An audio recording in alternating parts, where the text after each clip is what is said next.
Yeah, it's really great when you sign on to do a Zoom chat. I had to do one the other day, and I was not presenting, but I was attending, and oh, I got 2, 3 minutes sign on, and Zoom says it's time to do an update.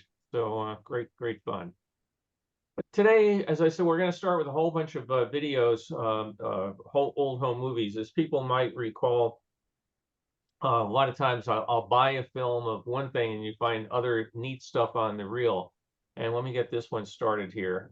That's basically what happened with this one. Bought a film, advertises Disneyland 1954, and at the beginning of it was this footage here of this little racetrack. The name comes up, uh, Firestone Speedway. So I said, oh, you go on the internet and you'll find everything you want to know about Firestone Speedway, right? No. It's amazing because it looks like a pretty good sized facility, and as we'll see with the kids racing around, some pretty good sized crowds. But it wasn't mentioned on any of the things about California theme parks or anything that's gone. And it turned out it was at the intersections of Studebaker Road and Firestone Boulevard in Norwalk, California. And you can tell from the names of those streets, there was a town that had a lot to do with the auto industry. Particularly, they made a lot of tires out there. There was a huge Firestone plant. So the first I could find was 1949 ad in the LA Times telling people to come on out for a day of fun at the, oh, this guy loses it here. Hey, but no problem, off he goes. These kids, by the way, range from 4 years old in the smallest cars to 11, and it's a co-ed sport, although I think they tended to have the guys in one race, the females in another. But the LA Times had 2 or 3 articles of girls winning the races. There's one of the smaller guys out there. So this appeared to do pretty well and drew good-sized crowds until 1959, when a local homeowner filed a lawsuit, and he got, I think it was 96 of his other neighbors to join in, saying that the course was an inconvenience, because you can imagine all these cars going around making this noise. That's one thing. Well, it turned out they had practices Tuesday, Wednesday, Thursday nights, and races Saturday and Sunday. And the neighbors objected to it, and I don't know what happened next, but there was no sign of it in the LA Times after 1959. If you go on the aerial maps, there's a great site, historicaerials.com. You can spot what you call it, no sign of this. Excuse me, I got to mute myself here. 1 second.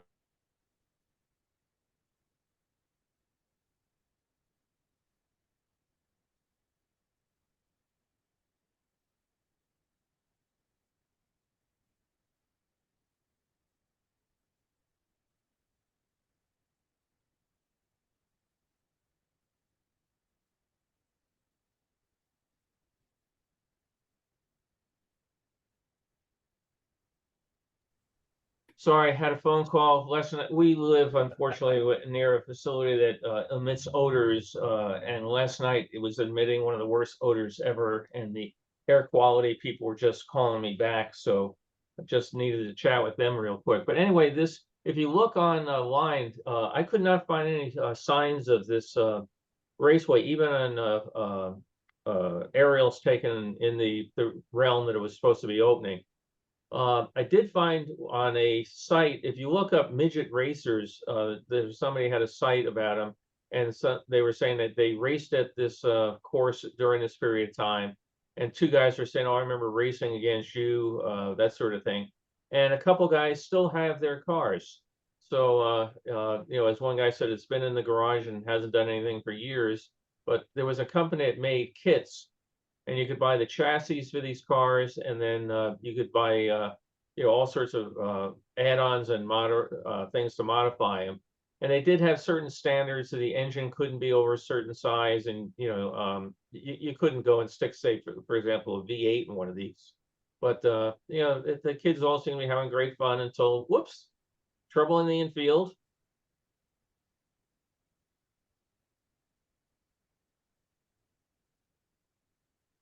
He's got extended pipes on his exhaust there. Bill, you kind of wonder if maybe this facility was originally built before there were any neighbors out there. And then as Yeah. they move in, then they start complaining about it. You find a lot of that happens that when they start these developments out in areas, especially if you've ever been around a feedlot, those are the worst in the world for smell and everything. And eventually they end up having to move out because everybody's complaining. But when they were first there was nobody there. It was all ranch farmland. Oh, absolutely. I'm sure that's what happened. There was probably nothing out in this area other than a tire making factory. When I Yeah. first moved into Burbank, not when I first moved, when I bought my condo in Burbank. Um, there were 51 units, and it was a nice little complex, and I was the second one to move in. About 2 months later, I'm sitting out by the pool, and this woman looks up. It was right near the end of the runway for uh, Burbank Airport. And we're sitting up by the pool, and a jet flies by, and a few minutes later, another jet flies by, and this one lady's like, "What's with all the jets?" And I said, "Well, they're coming from Burbank Airport." And she says, "Well, what do you mean?" I said, "Well, we're right off the end of the runway. I mean, it's kind of what you got to expect." She goes, "Oh no, they're just got to stop doing that. This is not what I signed up for." You know, how the hell do you plunk down 100-something thousand for a condo and not realize that 3 miles away is this noisy ass neighbor? But she just Well, wants it gone. yeah, sometimes people don't do that. I know it's a disclosure now because when we bought our house here in Winchester, we're right near that French Valley Airport where they had the two crashes recently that Yes. made the news. Anyway, there was this whole disclosure in there about the fact that we were near this small airport and small airplanes would be coming overhead from time to time. And when any other house we've ever bought, because we were out near LAX when I was a kid, and there was no disclosures about that airport whatsoever. And then they expanded the airport, and that brought more planes over, more homes that had never had them before. So Yeah, it changes. it changes. Well, they got rid of that one. So we're going to jump on this. This is the same reel of film. We're going to jump up to 1959 now and take a visit to Disneyland. And it's again, these things are great fun to see, things that changed and or not there, or things you've already read about. We're going to see, for example, some nice footage of the Midget Autopia. They have the Autopia we know today, but they also had one for the little kids. Is this Super 8? No, in 1959, this is all 8 mm. It looks great for regular 8. Yeah, I ran this through a stabilizing program. This particular reel runs about 20 minutes, and it took 7 hours to run through the stabilizer, but it does a pretty good job of fixing it back together. So you see a big banner across Main Street. They used to put that out there at the entrance of Main Street, and they've also got signs on the buses for the Grand Canyon diorama. There's the Wurlitzer organ shop, long gone. So all sorts of different little things that you find out there. These people have already bought their balloons, but they're the largest diorama in the world. So they would put up another banner there at times, welcome the Optimist Club, if people were having a big event, that sort of thing. This film was a bit on the dark side, so I had to work a bit to correct it, but came out fairly well, I think.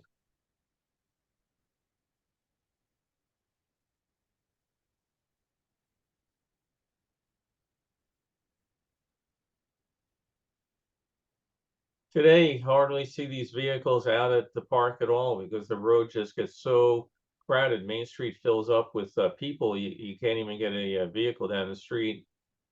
So a different perspective here. There's the Hills Brothers Coffee Shop, which later became the Egg Cafe, something like that.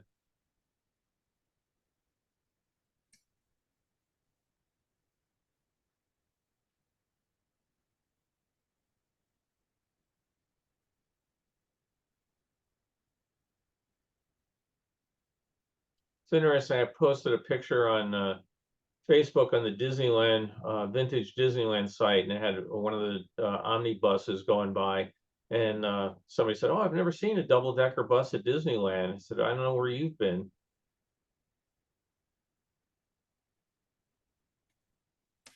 Christmas decorations are still out. The swans we don't see anymore.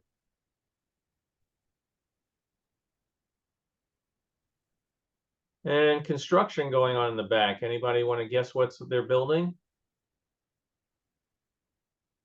The Matterhorn's going up back there. We'll see some shots of it under construction. And Monster of the Whale at Storybook Land. Oh, lovely. I forgot about that. Yeah, it broke for a while and didn't blink. I think he's back blinking again. But as I was watching that, I was wondering how many times that mechanism had to operate over the years. You build something simple and, a rod or whatever to open it, and then how? It goes millions of times. I'm getting feedback there. People can mute themselves.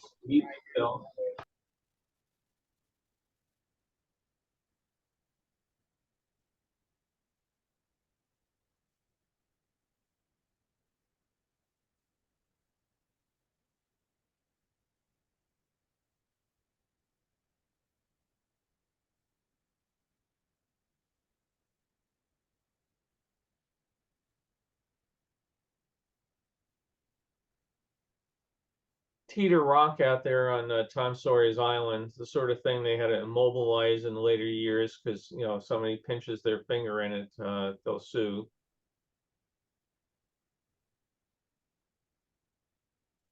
Look how that thing is really burning this the settler's cabin. I had one still picture the other day. Looked like they cranked it up to twice this volume.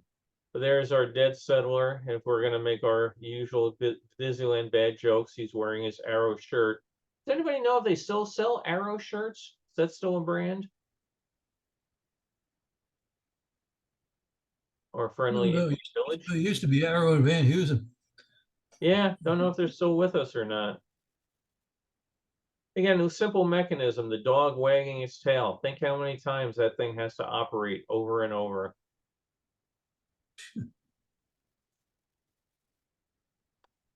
On some of these footage, they went on it more than once. And so, I think on the earlier shot, the guy was lying on the ground. Now he's up on a bench, but the dog is still wagging its tail.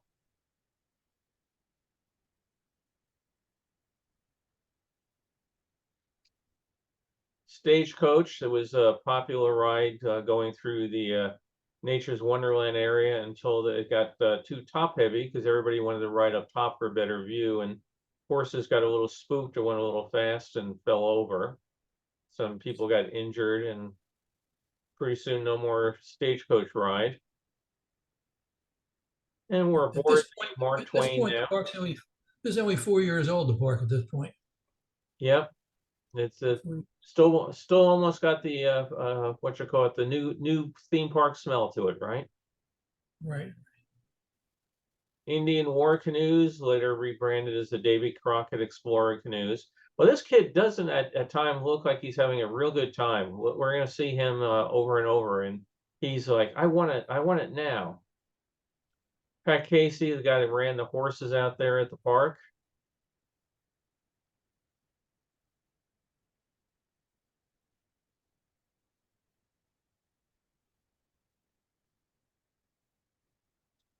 And the earlier version of the trains, they were painted green at first, and they later went to a red theme as they expanded the area. There's the mule train.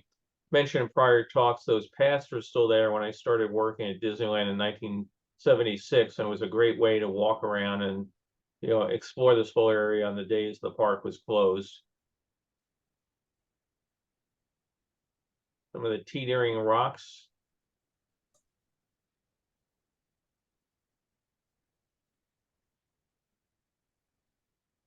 Look at the kid's hat. We'll see more of it. He's wearing a little hard hat that has the names of all the Disneyland lands on it. We'll get a good view of it later on.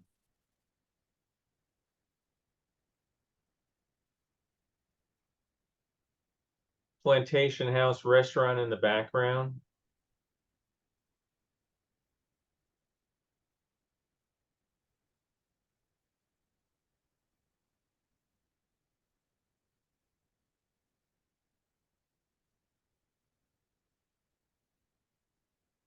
Mark Twain and its dry dock. That's known as Fowler's Harbor. That was the Columbia.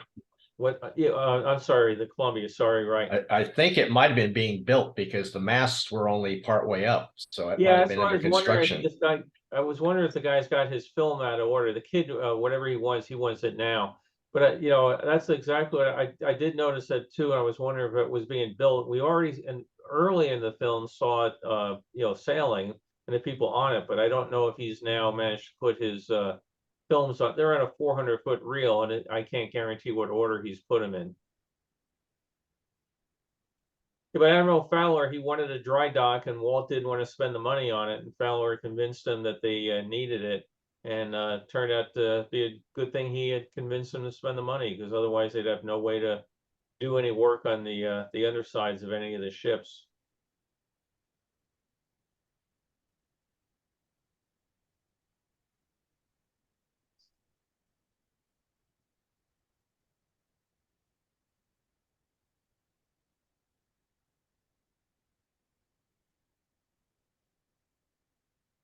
Everybody lean in, lean in, lean in. You don't want to get wet. Oh, close call.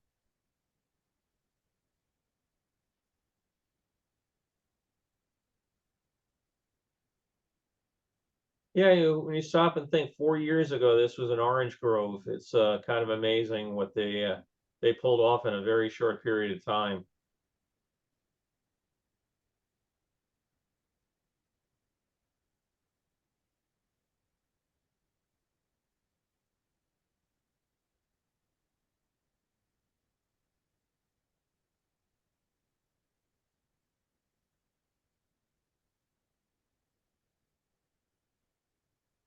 Okay, the rear view, the backside of water.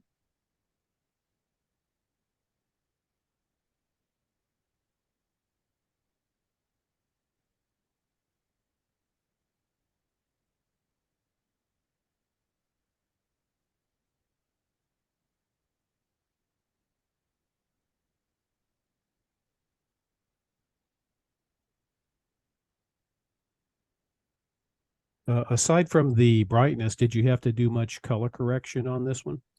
Yeah, yeah. There was it wasn't too bad. Uh, I'm looking forward, if and when my new camera ever gets upgraded, I'm gonna at that point color grade each of these individual scenes as opposed to just one, you know, general color correction for the film. But you know, it's still on order.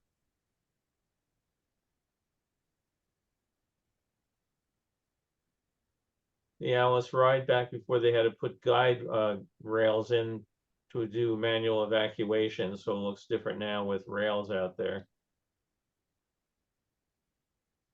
In some parts, again, this was real dark, so it did the best it could on it.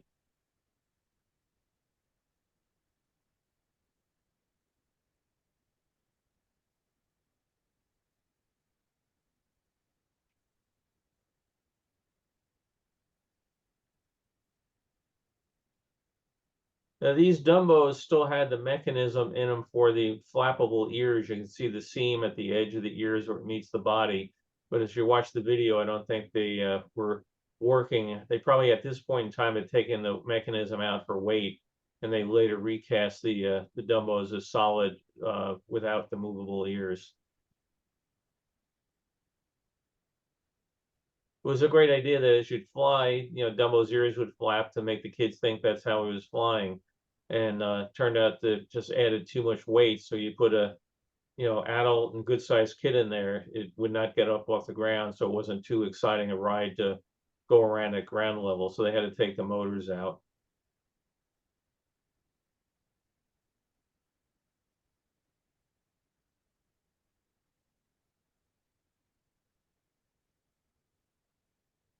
But you think about, again, the stuff that Walt and his crew pulled off.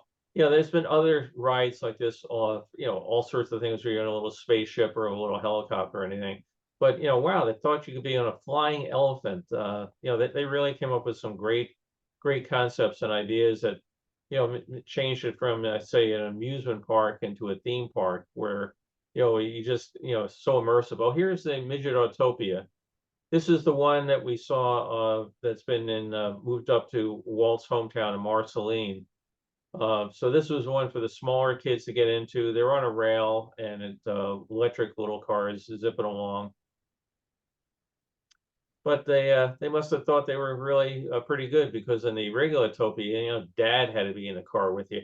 Here, wow, you could do it on your own. You could have great fun. And this is on the entranceway now. If you walk up to Small World, that's right where that was.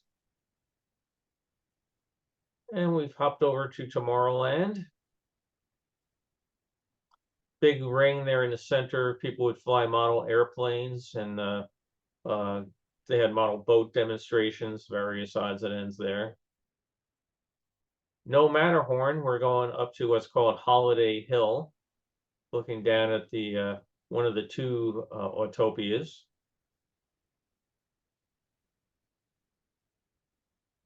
As I recall, Holiday Hill was just basically a big dirt pile. That's right. You had to come up with some name for other than the big dirt pile, so you call it Holiday Hill. And that's right where the Matterhorn is today. Just saw the Monsanto house. Yes, there's some nice views in some of these view. I don't remember if it's this film or one of the other ones. There it is, of the Monsanto house, which Dave Bossert, who gave a talk here about 3D films, just put out a book on the Monsanto house. Very well recommended if you're interested in Disneyland history or photography. It's a really great book. So his company's Old Mill Press, and it's again two thumbs up recommendation. Didn't David Mumford publish one on the house too? I don't know if Dave did on the house. If he did, I don't think I have that. Oh, Yeah, here's I thought he boy's- did. Yeah, here's the boy's little hard hat. I can imagine what one of these suckers would sell for today.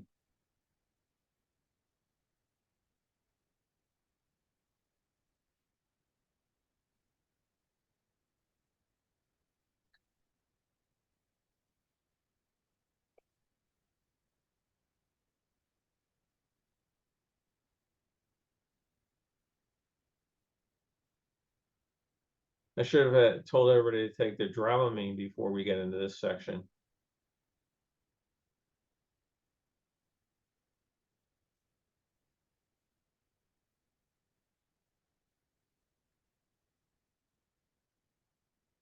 And just some real quick stuff of it at night. Then it goes back to the day, I think, if I remember right.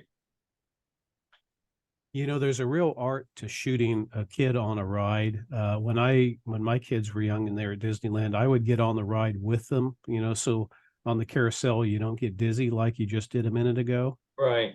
But the trickiest one was the rocket ride, at Tomorrowland, and in that circle is aiming over your shoulder backwards while that rocket is going around and fighting the centrifugal force and trying to keep the shot steady. Yeah, I'm sure that I've thought about that when you see some of the guys that were doing the early filming on the promos that we were doing for Space Mountain. My God, how many people would survive that? Yeah, nowadays with a GoPro, it's simple. Yeah, right. Just stick it on there with a wad of glue and you're all set. And here it is when it's finished.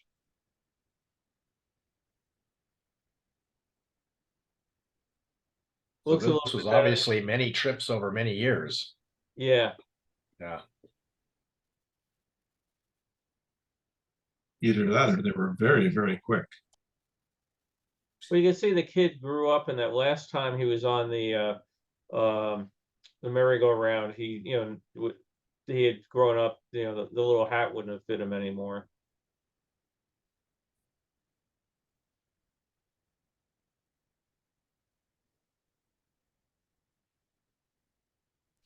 Didn't know they had a sub named Ethan Allen. Yeah, they're all named after the Polaris subs that were out at the time. So the Polaris subs were named at the beginning for Patriots. The program which I worked on was called 41 for Freedom, and we had George Washington, the Abraham Lincoln, the the Thomas Paine, I forget. And then after a while, they started now that the current Trident boats are named after cities. They're or states. They're the Ohio class, and they're named after cities and states, except for one of them is named after Admiral Hyman Rickover, who is the father of the nuclear navy.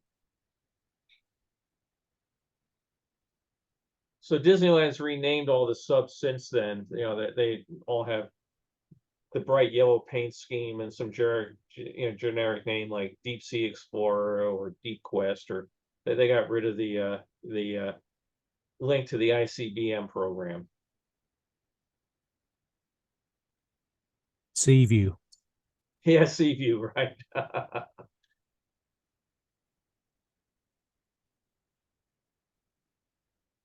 Going up to the monorail.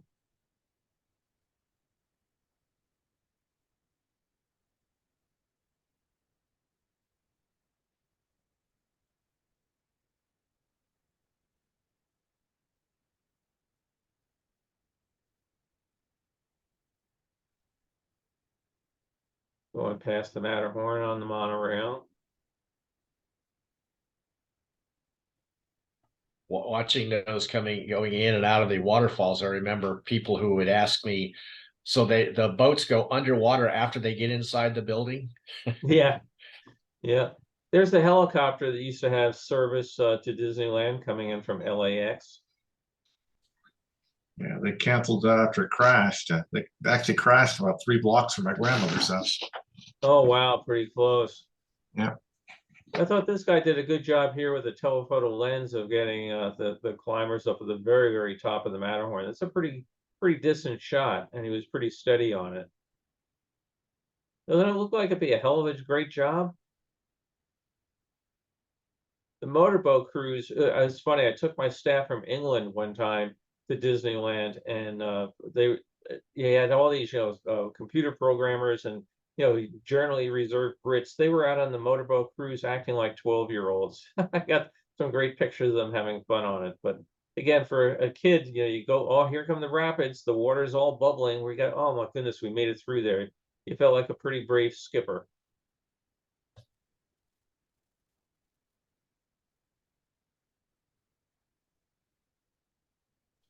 It's a pity they never did anything with that area after they closed the motorboats. What was that? I said it's a pity they never did anything with that Oh, area yeah. after they closed the motorboats. Yeah, they put up signs, Gummy Glen, and used it for smoking area for the Disney what you call it, the Disney afternoon. Let me get the next one here. So this next one's kind of interesting as well. Let's see. So that was.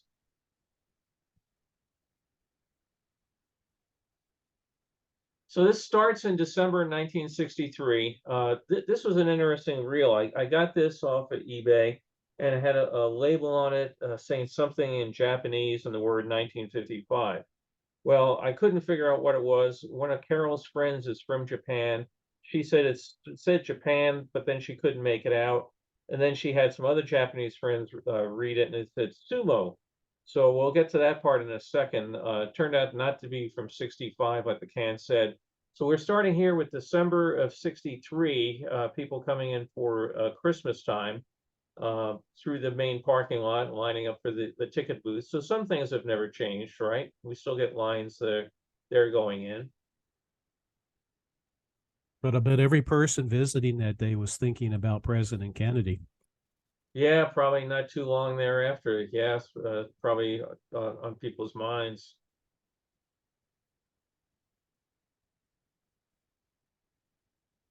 So everybody's so well dressed up and everything. Looks like a fairly chilly day by Southern California standards.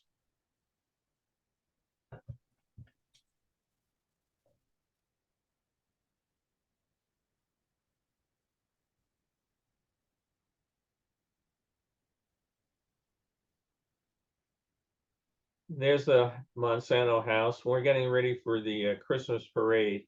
I have some interesting stills of this. There's the Christmas star used to get mounted up to the top of the Matterhorn every year for the holidays. Unfortunately, we're going to be about 22 people back from the parade itself. So we're going to see the tops of some of the floats or some bits, but some of the floats are kind of interesting. A kid up on the light pole looked like he was been told to get down. So the theme for this year was Christmas from around the world.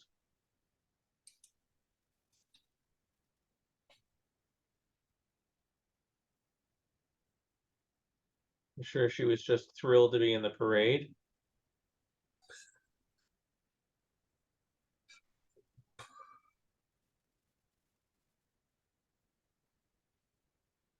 So there's a little pagoda or tea house type float going by. This is where they should have invented selfie sticks by then, right?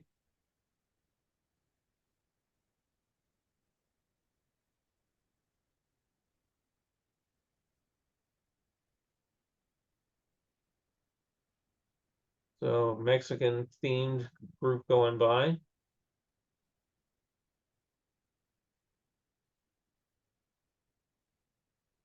This kid up on the lamppost over there.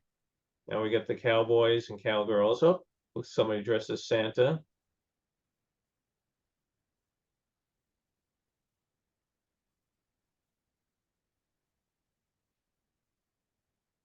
Hey, there's Mickey. And here comes Mickey on the giant drum, which is advertised as the largest bass drum in the world. You know, they had to have the largest everything. Then this ship comes by, and the admiral pops up in and out of his smokestack. Again, I have some great still pictures of all these floats from this particular year. The March of the Wooden Soldiers. Different than the ones, I love these guys here. I mean, very simple design, but just kind of neat looking.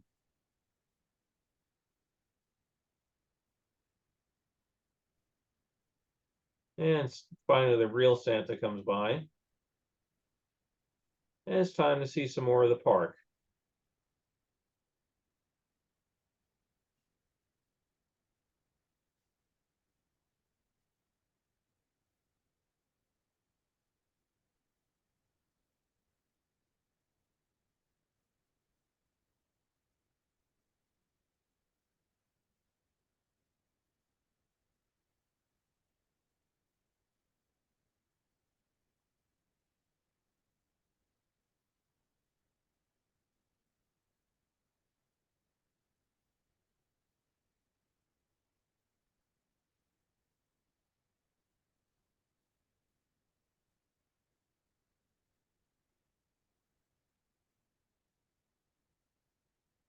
Looks like a good sized crowd that day.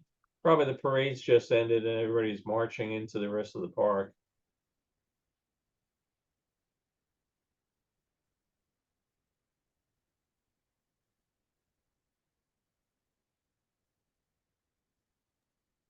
Looks like a pretty good breeze was blowing that day too. Yeah, yeah. Probably kept the smog down, right?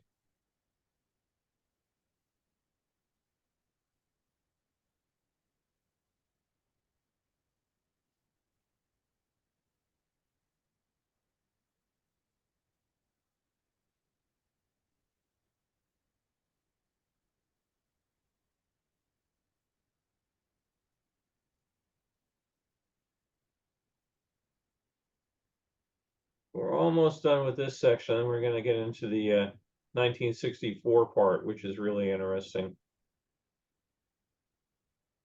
The House of the Future.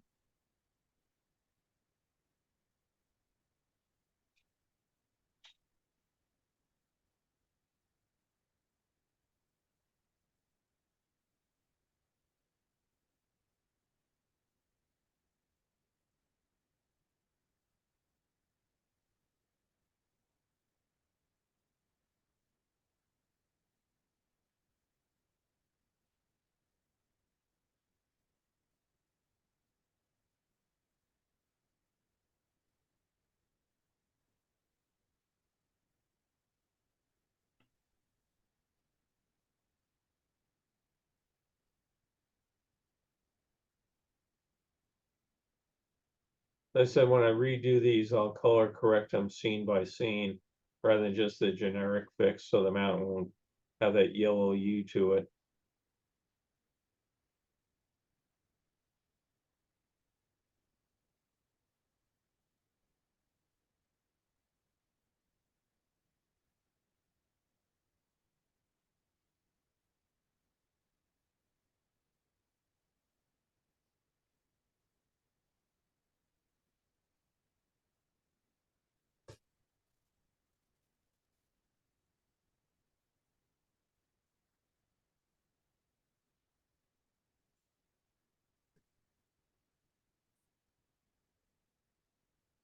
The George Washington was the first missile submarine.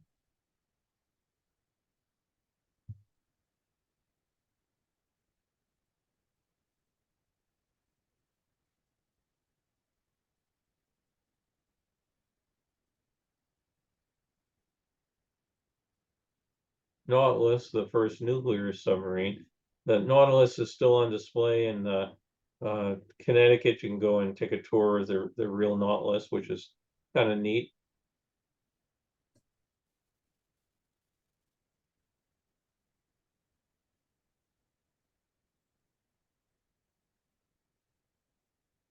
Now we're going to jump up to, obviously, February 12th. This is real interesting. A group of sumo wrestlers takes a tour of Disneyland. So, like I said, this can was labeled 65, but I found out this is actually a group of 32 sumo wrestlers who had come to the United States to give demonstrations of sumo wrestling as people were getting ready for the Olympics. So I can't identify any of these individuals by name, but one of them was Japan's leading sumo wrestler at the time, very revered, and they were making a big thing about him coming to the States. At times, the guy went in and did a little slow motion of them going by. But the LA Times had stories of them. There's pictures. You'll see them in the movie here with Mickey, and you know, they were joking about you know, sumo wrestling with Mickey Mouse.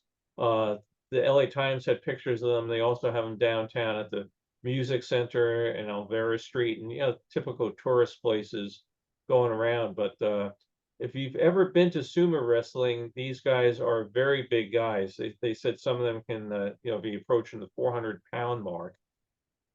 I had one day I was at the sumo wrestling in Tokyo, and when it ended, we had to get on a train after. And if you've ever been on a Japanese subway, you'll know they employ people to push you onto the train to make you fit. Well, when the sumo wrestlers came on board, they treated them like visiting royalty. You notice, by the way, these guys don't have to deal with tickets. The gate's wide open for them. So if you ever want to get on a there they are with Mickey. If you ever want to get on a Japanese train, you just follow the sumo wrestlers on. The trouble is they don't leave a lot of room for you. So they did this ceremony outside on Main Street. They got the VIP treatment with a number of tour guides taking them around. They got stickers, you know, ribbons to put on.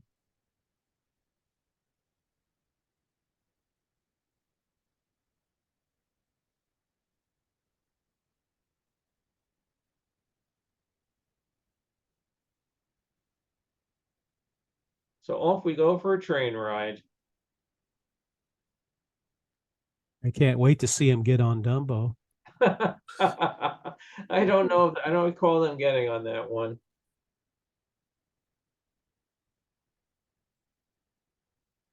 The neat shot is as they're leaving, they're buying souvenirs. So, you know, here these giant guys and their VIPs and everything, and you'll see they're just stocking up with Disneyland souvenirs left and right. That, you know, everybody's a kid at heart when you go to Disneyland.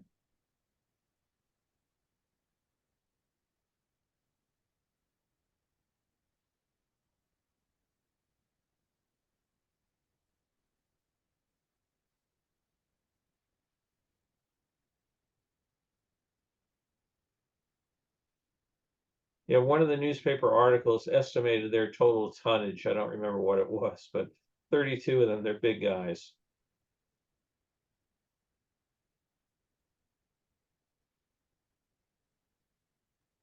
They're all saying, why don't we put one of these Disneyland parks in Tokyo?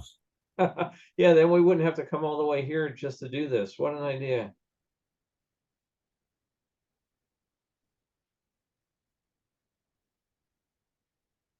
Looking at the cannon at Main Street. We could build it bigger or smaller, faster, better.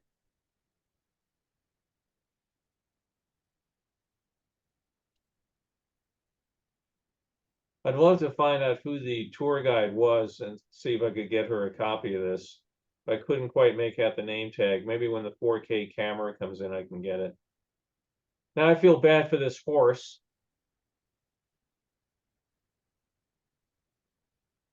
You notice, by the way, these guys love to smoke. You see all the clouds of smoke coming up? Bill, I did a quick little estimate just based on about 300 pounds each for them. It'd be well over 3 tons of people there.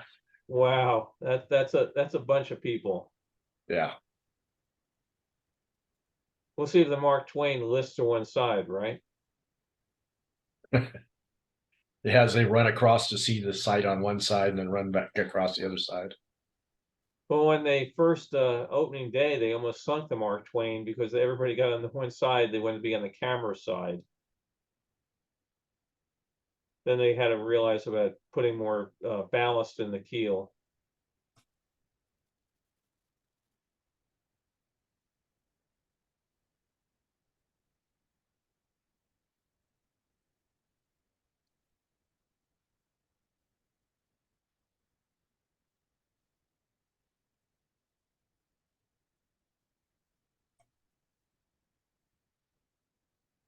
As I said, they love the smoke. Actually, I misstated my words there. They were almost 5 tons. Almost 5. Wow. Imagine getting on an airplane and realizing you've got to share a seat between 2 of them.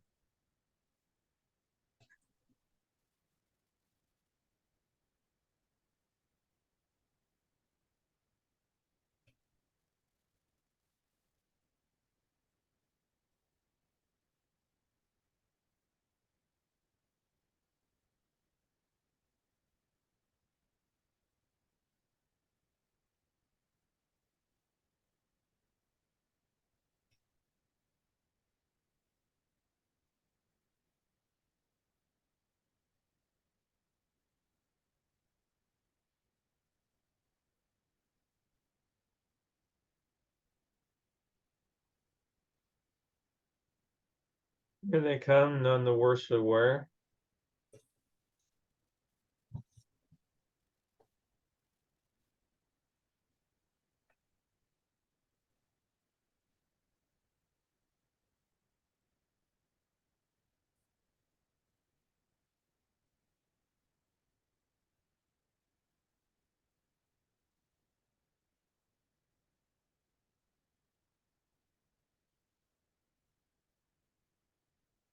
Signing autographs or having another cigarette.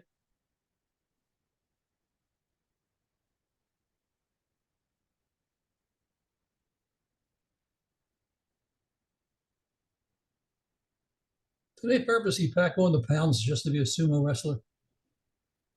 Sorry, what was that, Irv?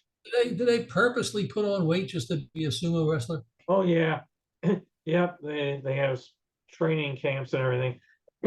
If you ever have a chance to go, it's really quite a involved thing. You go to the sumo arenas and you buy your food. They have all these food stalls that are run by retired sumo wrestlers, and you order your food and then they'll take it to your table or your seat. Have the sort of flip up tables like they had in school, and you sit there with a meal, but you just don't get a meal in a box. At least when I was there, you get it on china sets with all sorts of designs on it and everything.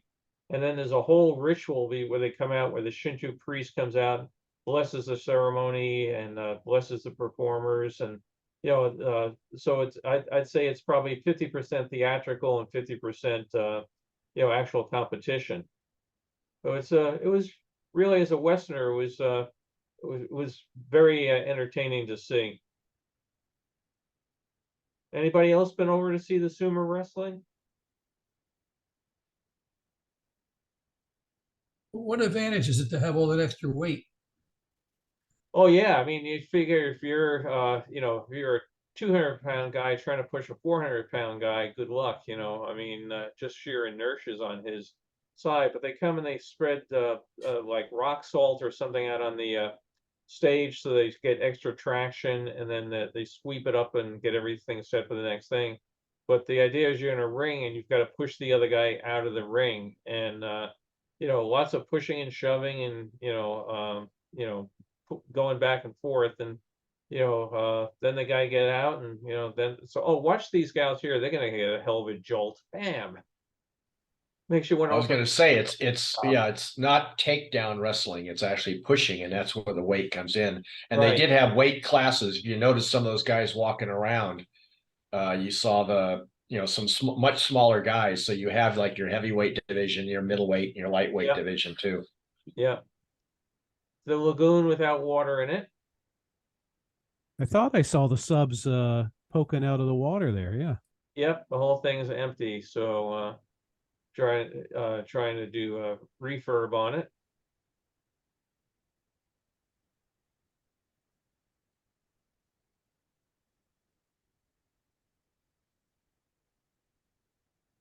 I wonder what health issues those sumos have, because, we're all watching our weight and trying to keep everything in balance. And here they are bulking up like that, smoking, eating as much. I just can't imagine what the results are after a few years. Actually, most of them die fairly young. Like I said, when they get out of the business, they are given first shot at owning one of these restaurants there. But one of the articles I was reading there, here's the guy buying all the souvenirs. They were talking about how many of them die in the 40s or early 50s of cardiac related issues. I was going to say. Isn't this great? He's got his whole armful of Disneyland banners. I got more money. Give me more stuff.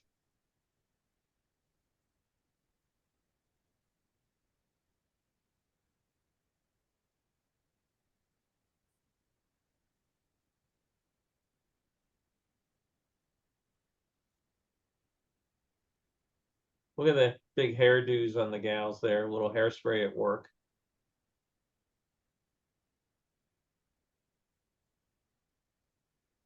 I hope they got their hand stamped so they can come back. They're all carrying cameras too. Yeah, I saw that. They're all carrying cameras. These kids are all eating popcorn.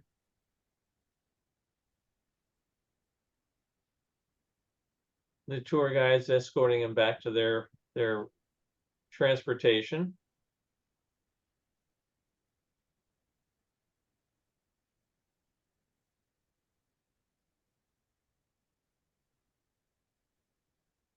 Yeah, they're headed to dinner.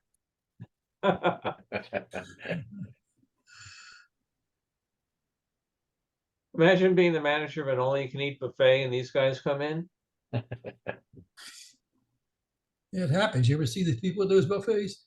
Yeah.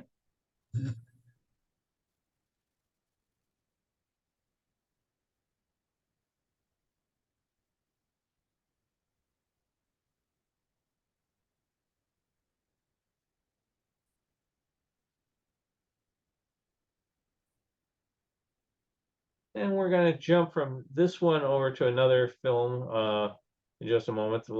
California Adventure. Okay, let me get the next one here. This was another one that was on the roll with the midget racers. And it comes up this Buffalo Ranch, and there's a big sign there about the Optimists are having a club. And I said, where on earth is Buffalo Ranch? Well, it turned out it was in Newport Beach, California.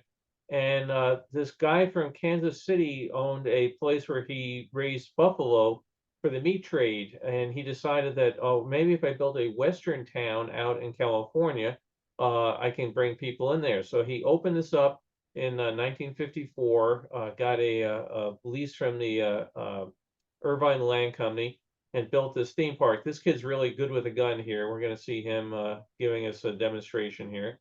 Hey, pretty fast. So they brought in a total of 61 buffalo, and had a big thing where he served a giant oversized buffalo burger to the mayor of Newport Beach, who was the first female mayor in, I guess, the state of California. And over the years, his buffalo herd got up to as high as 100 and then back down in the 80s.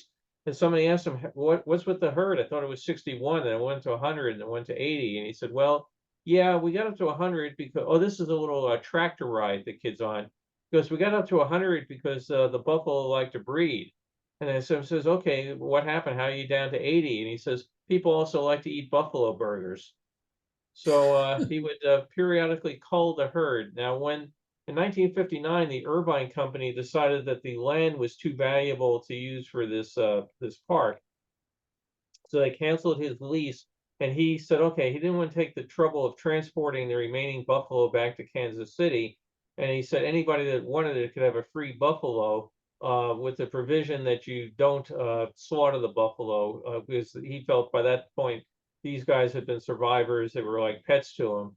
So they finished the buffalo out there. The fellow William Ferreira, a very well-known architect, ended up using that area, Buffalo Ranch, for his design studios when he built or did the designing of Irvine and Costa Mesa as planned communities. After he moved out, another guy moved in and it said, hey, it's still this Buffalo Ranch. He brought 6 more buffalo in just to give it ambiance.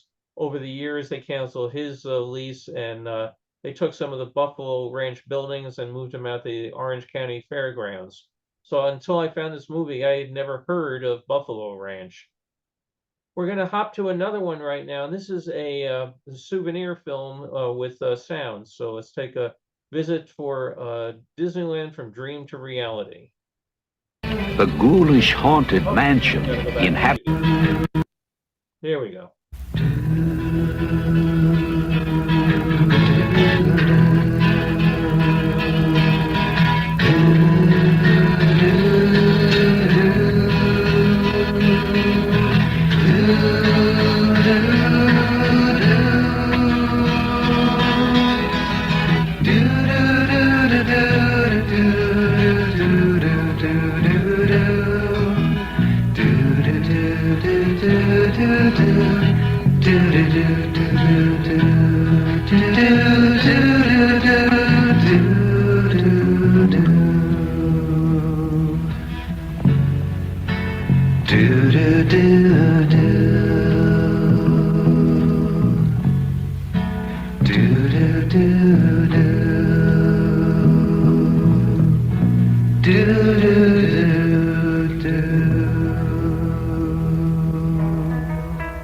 A place as magical as Disneyland didn't just happen. There were years of planning and creating.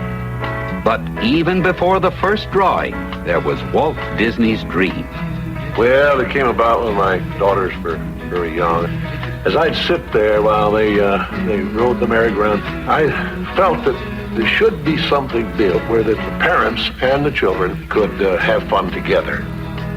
Though Walt Disney's talents had established him as a leader in the film industry, it was nearly impossible to raise the money to finance such a novel form of entertainment.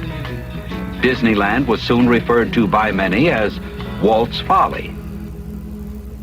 Almost everyone warned us that Disneyland would be a Hollywood spectacular, a spectacular failure. But being Walt Disney, he managed to raise the needed funds, largely in the form of personal loans. From dream to reality, there was the involvement of artists, writers, engineers, and architects, the people Walt Disney called Imagineers. Concepts were created, altered, and improved to breathe life into fantasy. A mock Peter Pan became a more practical flying boat. Once the Imagineers had a drawing they liked, the model shop built a small replica.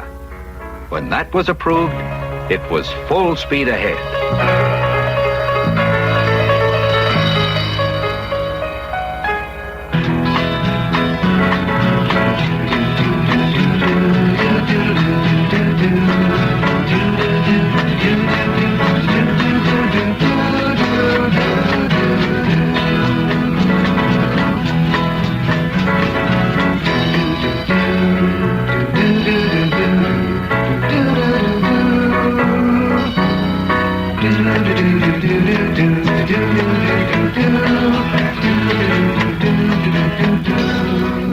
plenty of work to do, but that was no problem. Not with a little help from Disney Magic.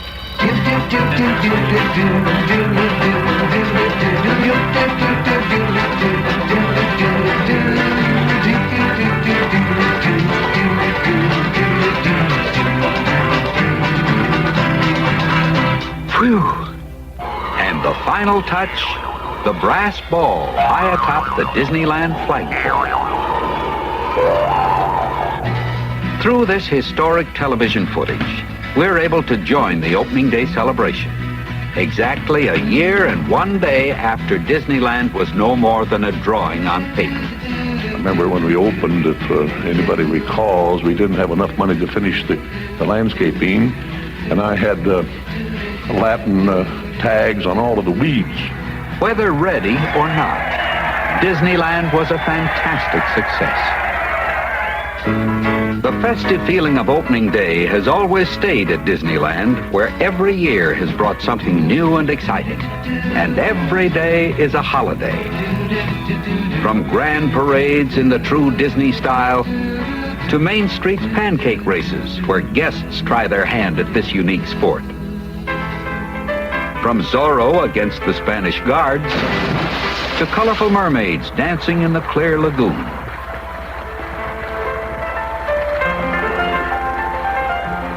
Disneyland's guests have learned to expect the unexpected. Visitors from around the world continue to be delighted by the creation of amazing attractions. These include the early attractions.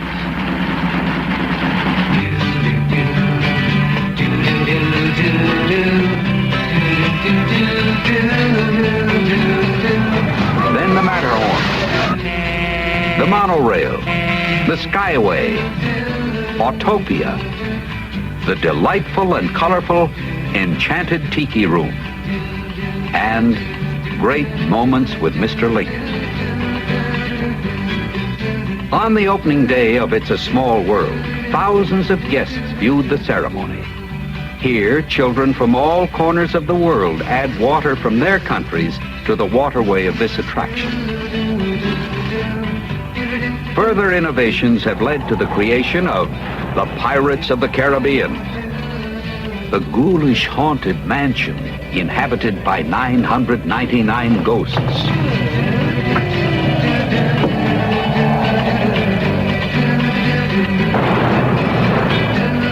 and the Country Bear Jamboree, a foot-stomping musical revue.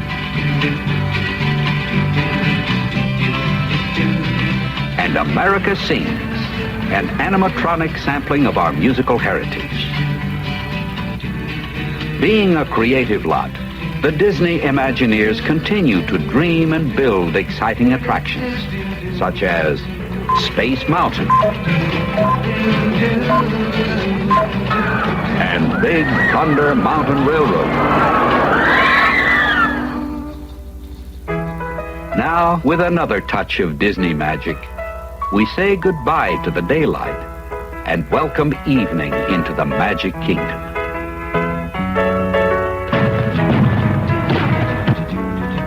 And we salute you as well as Disneyland's exciting past and future with the fireworks display, fantasy in the sky. Because though Disneyland itself is a magic place, it is people, guests and employees alike, who make Disneyland truly a magic kingdom.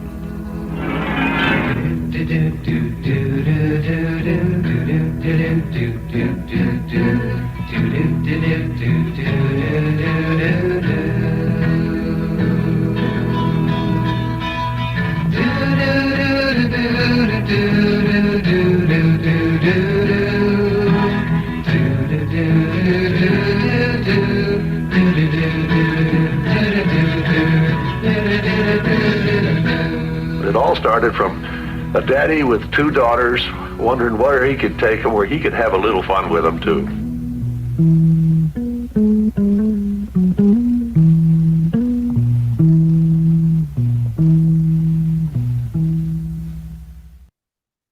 Has everybody got doo-doo-doo-doo-doo-doo branded into their heads now? Yeah, I was going to say those are very creative lyrics. They'll be going through my head all day. Oh God, it was crazy, isn't it? Do. But I did get a kick out of when they sped it up for the Disney magic stuff that we went from do, we went to do. So Yeah. we have one Well, it last seemed like the one. sound was also a little bit out of sync as far as the whole thing. Like you could hear the fireworks about 2 shots or so, or a second and a half before you actually saw the fireworks. Yeah, I'll mention that in One. a moment, how that came to be. So this is just the last one for today. Industry at the 64 World's Fair. This was Castle Films, and they would put these out on 8mm and 16mm. Both, I think maybe the only the 16s had sound. I don't remember the 8s having sound. But this was just a look for a souvenir that you could buy at the fair. This was bright red in color. And everything I did, I could not get the color to restore, so I finally said, we'll go with black and white for this particular one.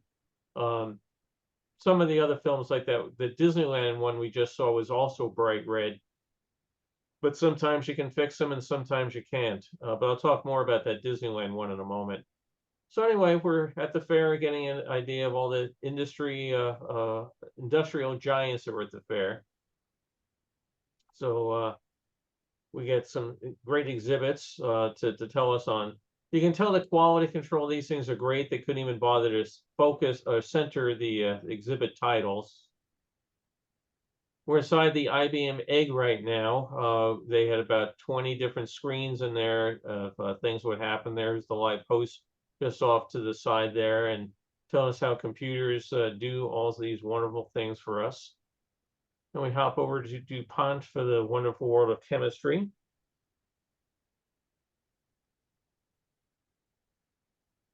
There's one for Wayne for RCA. See yourself on color TV. And luckily for Robert Moses, industry really stepped up when the foreign nations decided not to participate in the fair for political and other purposes. So these were some great exhibits. It's also great for Disney that the money was there to put into these huge advances for audio animatronic figures.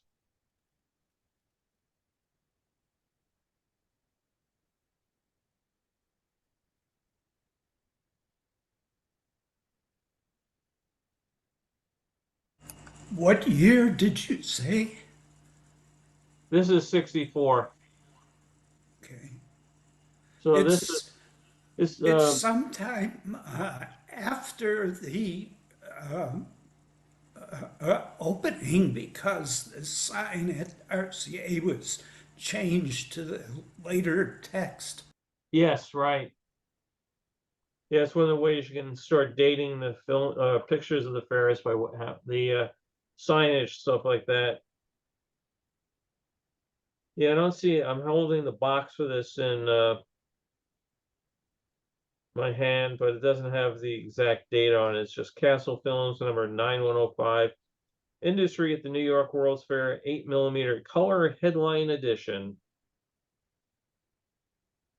Spectacular color photography, more than 24 scenes, including interior photography of many of the outstanding industrial exhibits.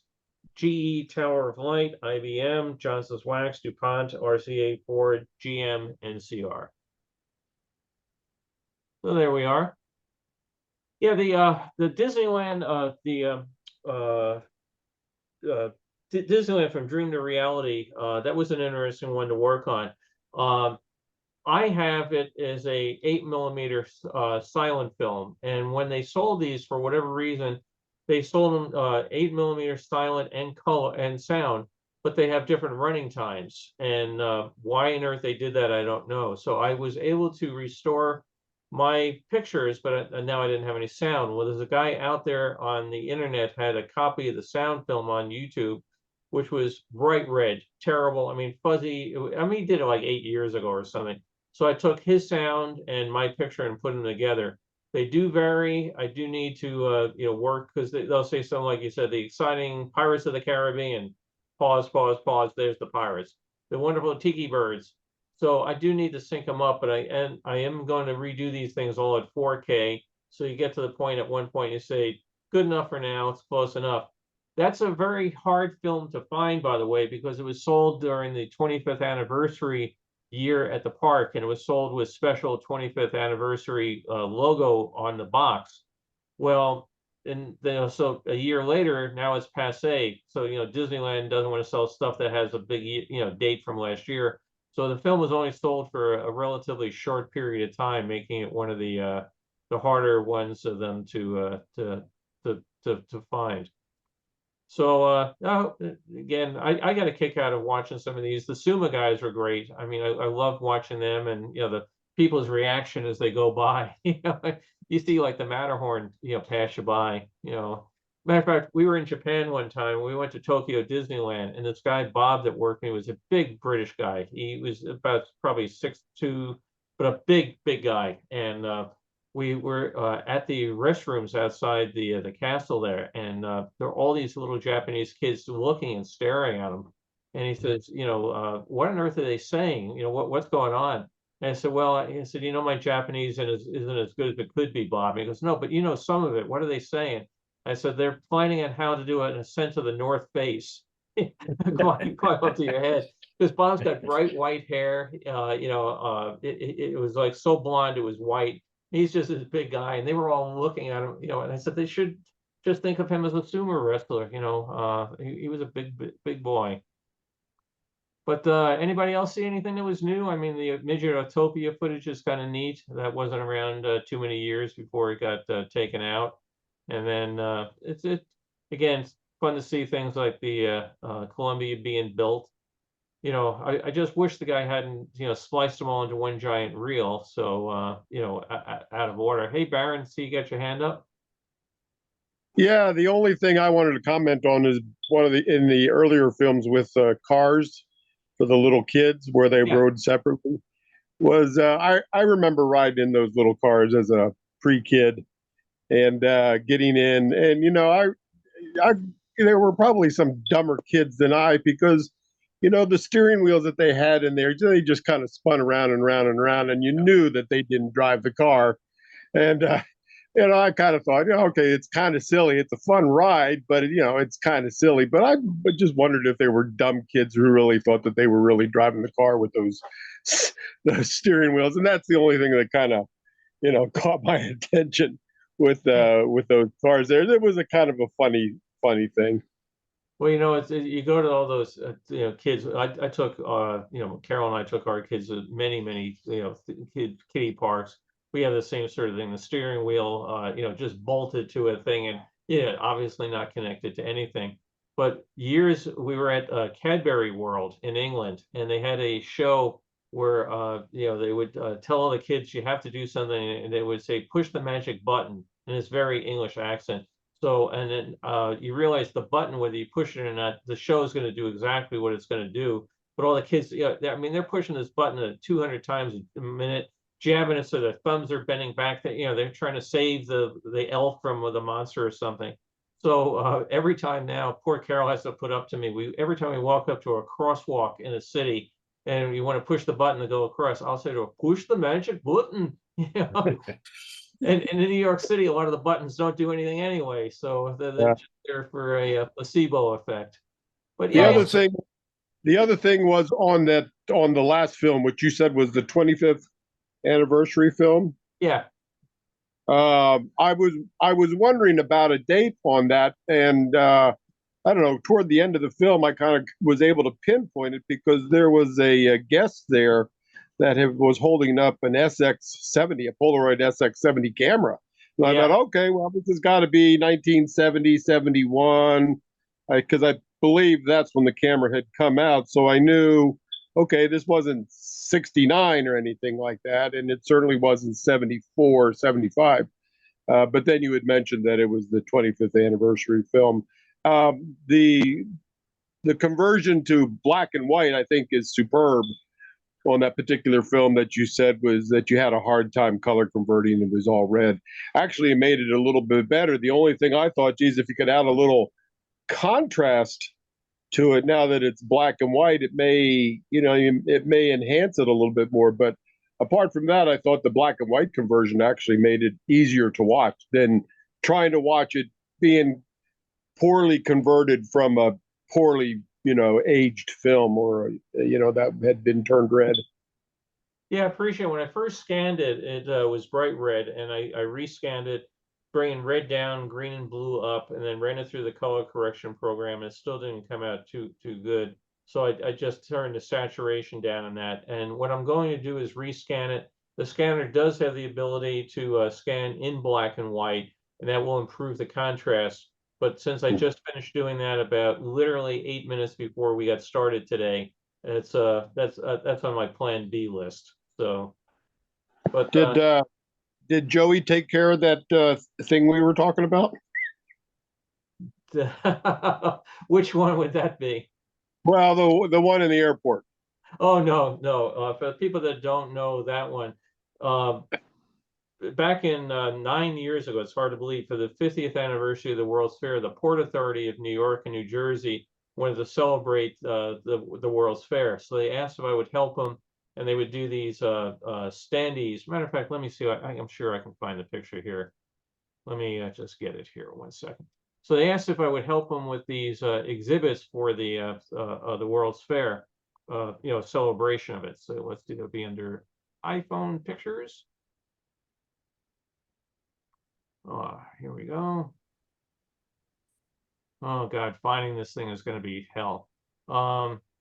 Anyway, I'll make was that a new picture or one you had posted before? No, it was that was new, because what happened was we did these things, and there was a three-way triangular standee. One side was like when the Worlds came to Queens. One side was the 1939 World's Fair, Triland Perisphere. Second side is the Unisphere, and the third side is thanks to our sponsors for this, because they had a big display and exhibit. So and then it says something like, oh, Carol's holding it up on her phone there. Yeah. It unfortunately doesn't show. It's the glare is bouncing off. If you go to on my page on Facebook, it's there. So anyway, we did these things, and they promised me we'll get you one of these standees. Well, every year we go back to New York, and they're all throughout the JFK and LaGuardia airports. The air train stations have them and everything. So we came back from our cruise. When we got to New York, we basically got out of the airport like hell, ran to our hotel. We were 3+ hours late.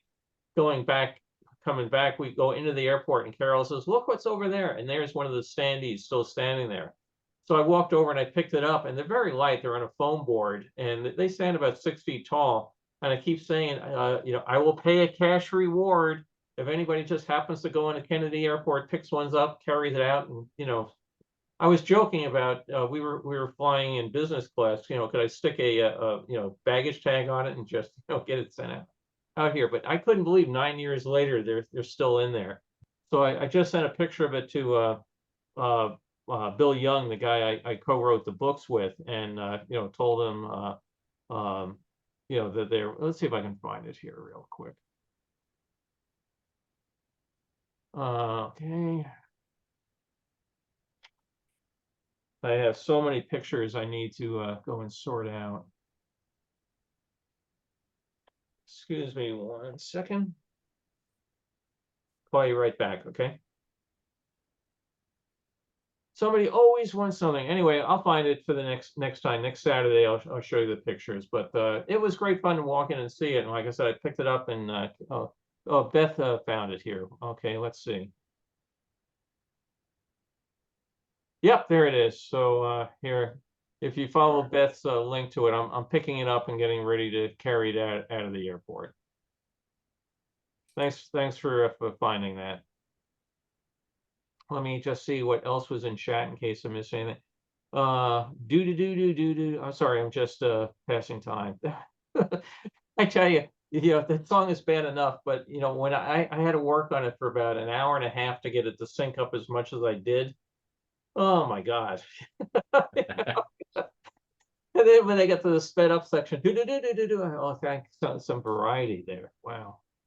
Yeah, Bill, one of the things I found interesting in that second film, and the color, fixing the color and everything, for whatever reason, it made the monorails extremely dark. And the first shot was in the parking lot, and one of the monorails, it was the yellow one that went by, but it looked like gold and black because Yeah. of the way the sun hit the silver part. And I'm going like, man, I don't remember that color combination. That must be a new one. And then I saw the blue one at first. I thought, what is that one? And then, oh, okay, that's the blue one.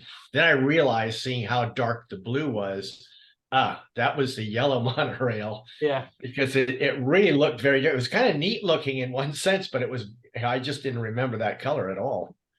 Well, I tell you, I'm looking forward when I get the upgrade to the scanner. The scanner today uses a light source that has 9 LEDs and a pattern, and then there's a glass diffusion plate over them. Unfortunately, it doesn't, when you get a really dark film and you have to crank up the amplification on the camera, you can see that one area is brighter than darker. You know, the diffusion only works to a certain point.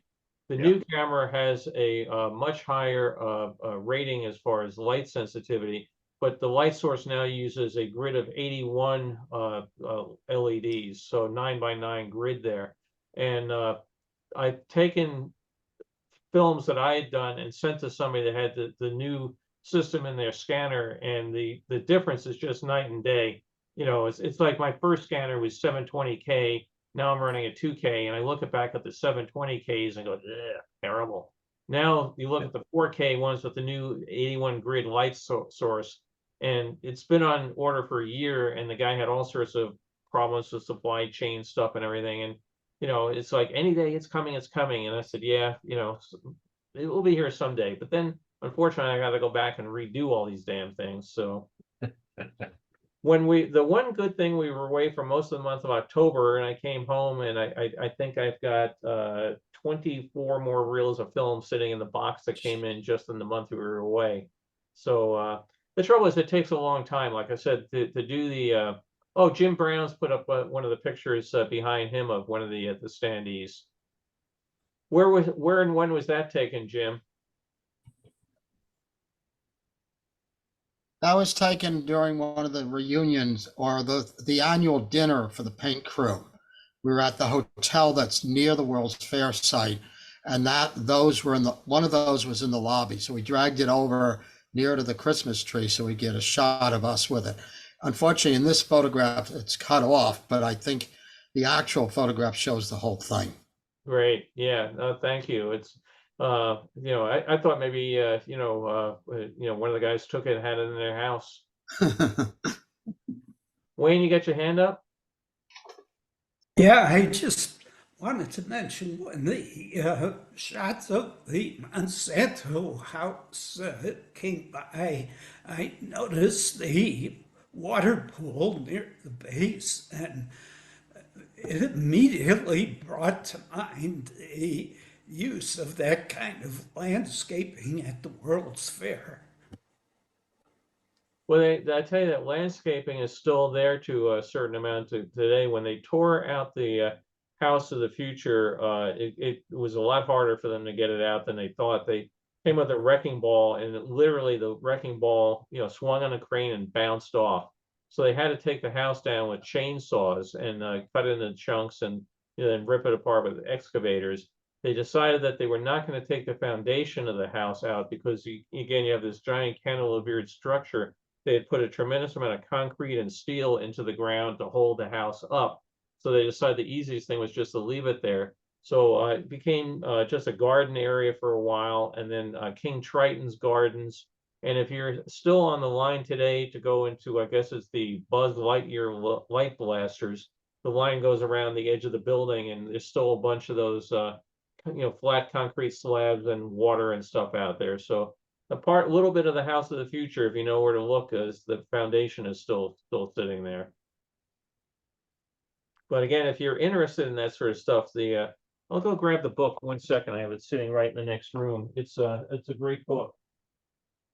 Oh, don't. No.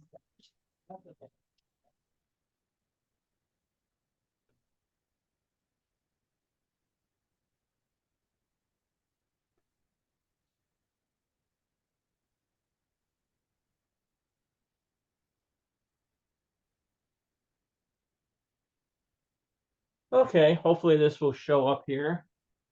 the House of the Future. Again, Dave Bossert will lift it up here so you can see more of it. It's a yeah, put it in front of me. Well, the filter smart to take out things that are not people, isn't it? Anyway, how do you spell the authors? Bossert, Bossert. The oldmillpress.com is his site, which I think the last I saw, he was offering free shipping, and I believe he'll even autograph it for you.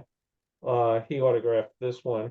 And again, it's on Amazon and everything else, but he's got tremendous stuff in here. I, of course, had never seen the house. He's got the interior shots of it here, of it, and it's just some really great stuff. So, Dave puts out super high quality books, and again, he's done a great job there. He's got the blueprints. I'm looking here, the blueprints for the house, the narration that you would have heard as you walk through it. Again, the House of the Future, Dave Bossert, 2 thumbs up. One more thing you got to add to your Disney collection. So I hope everybody was doing well. I'm glad I remembered how to do this after a month away. It actually, I have to say, there was one Saturday I was home and I didn't do it. It felt really nice to sleep in, so it was great. So, but just quickly, David Mumford did put out a book called House of the Future. And it said Indiegogo is the company that's carrying the book, I guess, or maybe published it for him. I don't know, but I just Googled it and it came up with his name and the fact. So there is another book out there too. I thought I remembered him doing that. I'll have to look for it. It's one of the things I may even have it and forgot over time. Do you have any idea what the price is for it? No, I did not go that far into it. I just pulled it up and then wanted to get back to the screen here. So yeah. No, I'll look for it. Thanks. Appreciate it, Brock. Sure. Appreciate you mentioning it. So next week, I think I will have more movies, or I may have some more still photos because they keep coming in. Like I said, you go away for a month and you come home and go, crap, I got to stop buying stuff. That's the trouble. You can snipe bids and you can be on a ship. You can be up in Nova Scotia, and meanwhile, your computer's sitting there happily spending your money for you. Ka-ching! So you never run out of material to talk about, do you? What's that? You never run out of material to talk about. It's hard to believe. I thought we were on the cruise ship with some friends that we had met on a prior cruise, and they show up for some of these chats, and the guy was saying you're still doing them, and I said, yeah, I mean, again, COVID, we'll have a month, excuse me, 6-8 weeks, we'll talk about this, and it will just fill the time, and now it's coming up on the 4-year mark soon. It's really scary. It just, and there's other stuff I'd like to talk about or do things about, but it's just, how am I going to find the time to ever scan or do that? I just have, just as an idea of showing you what can be done if I have enough time. See if these are all 3D slides of Disneyland. So but they take forever to go and to do. And let's see. Oh, I'm sorry. These are 3D slides of the 64 World Fair. The Disneyland ones are down. Oh, they're over there. But yeah, again, these are all 35 3D slides. They take forever to scan because, scanning is easy. I've got a holder for my flatbed scanner, but now you've got 2 images. You've got to clean the dust and dirt and do everything, and then you got to align them and do all the rest of it. So they end up taking quite a bit of time, but they're sitting there on my to-do list. At least they got out of the closet and they've made it onto the desk, the work desk. So they're getting closer. I actually have done about a half a dozen of them because I've been trying different experiments of settings and f-stops and everything on the scanner, and the trouble is I tend to try to get things as good as you can. Sometimes you got to say close enough, good enough, move on to the next one, or you'll be working on the one picture forever.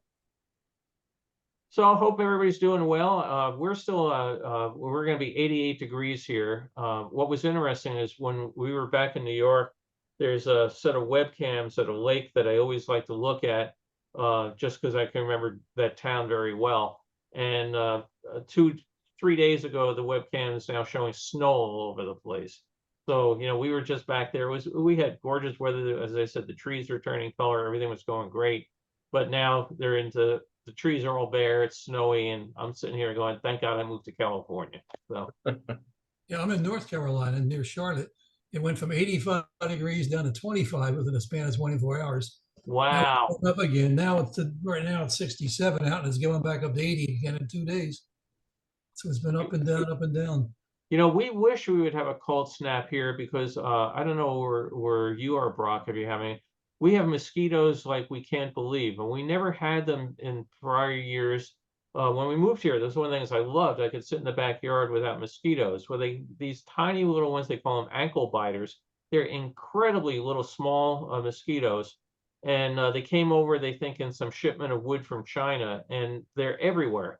So I had to go into the backyard. Our screen door came off the track, and I had to buy mechanism. So I got the screen door, fixing it, and it's like, turn the screw. I mean, they're just terrible. So do you have them too, Brock? Well, it's interesting you mention it because a neighbor stopped by just yesterday, stopped and I was working out in front. And he was asking me if I've been bothered by the mosquitoes, and I haven't been. Apparently the Chinese version doesn't like me. My blood might be wrong for them. I don't know, because I haven't had anything. But he said he's just getting bit by them. He described them the same way: the ankle biters, little tiny mosquitoes.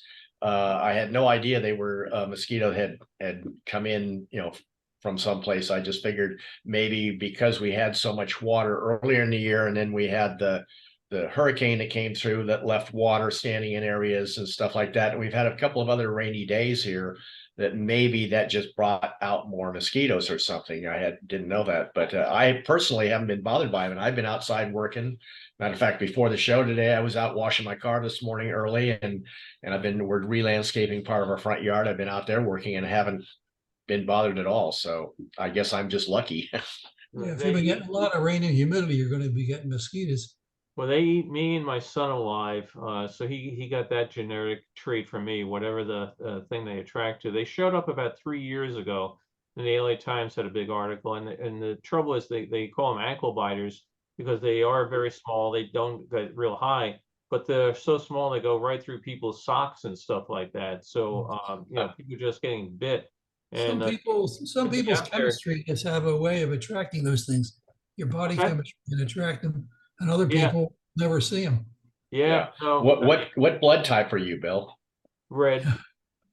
Red. I don't know off the top of my head. Okay, because I'd heard this friend said that he's type O, and they're apparently really attracted to type O very highly. Not that they won't go to other people, but that's one of the things that they're attracted to. And what Irv was saying is true. It's your body chemistry. Sometimes it's what you eat, the kind of foods you eat. Certain foods are more, they like, so it attracts them, whatever, your pheromones your body puts off after eating a banana or something, Well, then these things are attracted to chocolate.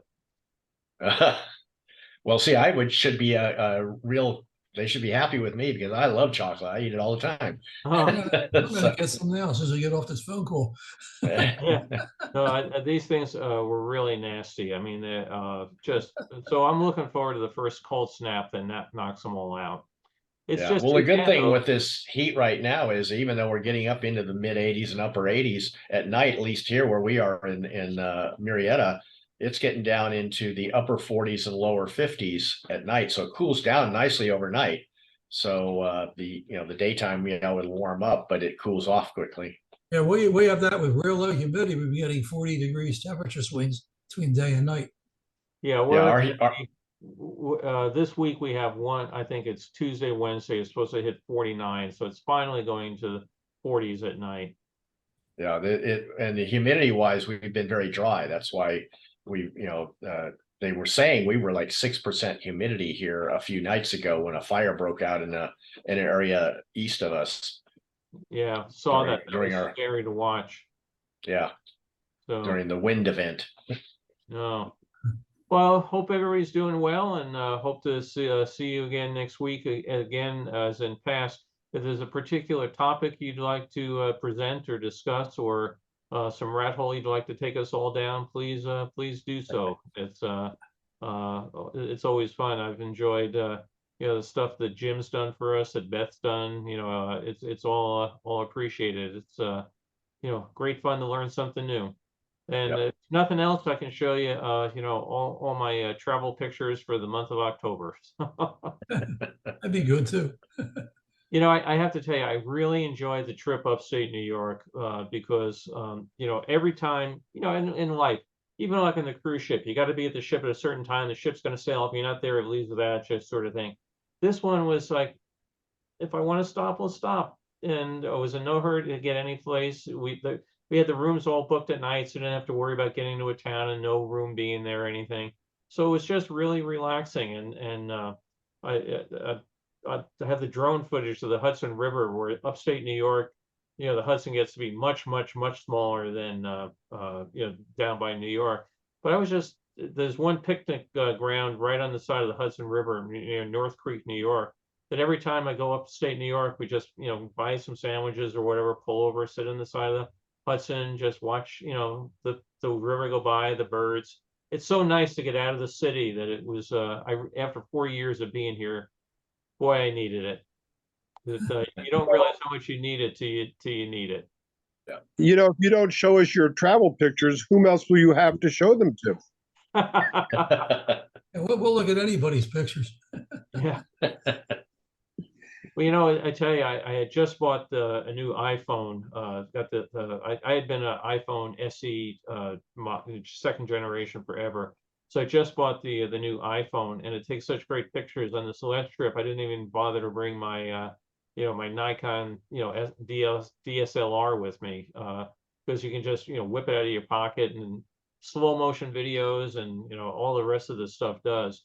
But the trouble is, who wants to see it all? It's like, oh God, here goes Uncle Dan with his videos again. But some week I can show you the Bay of Fundy. If you ever get a chance, you got to go see it. That's really cool. I went to see it. It is incredible. It's worth seeing. Yeah, great fun. Great. Well, have a great weekend with the rest of it, and I will look forward to seeing folks all real soon. Okay, thanks so much, Bill. Much Bye-bye. Da da da da da da da. No.